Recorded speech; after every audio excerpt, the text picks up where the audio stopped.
Hello，大家好，我係美聯物業上葵涌分行嘅 Alfred，今日帶大家落到嚟葵芳睇一個京寶大廈嘅3房單位。希望大家可以睇晒成條片，因為我會喺片尾嘅位置話俾大家聽呢個單位嘅賣點喺邊。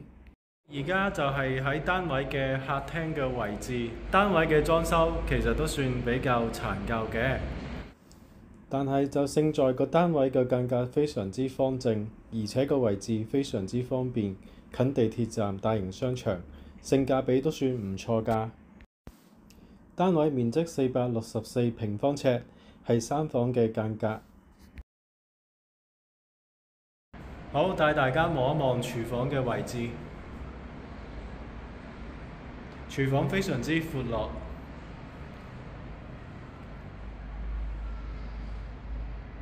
跟住係廚房旁邊嘅睡房嘅位置。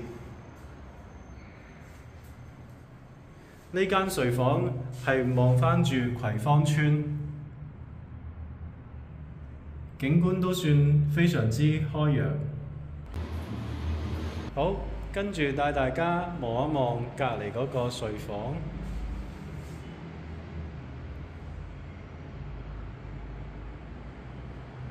呢間睡房有對流窗，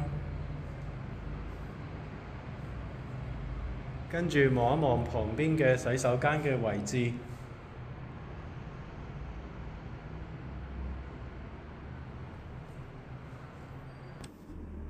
單位嘅裝修雖然係比較殘舊咗少少，但係勝在單位冇咩嚴重嘅漏水啊，或者係爆鋼筋嘅一啲嘅大問題。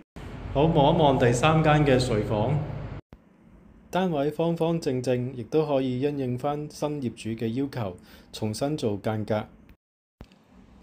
京寶大廈樓齡49，啱啱喺2024-23年嗰陣時完成咗大維修，而家準備要去更換升降機。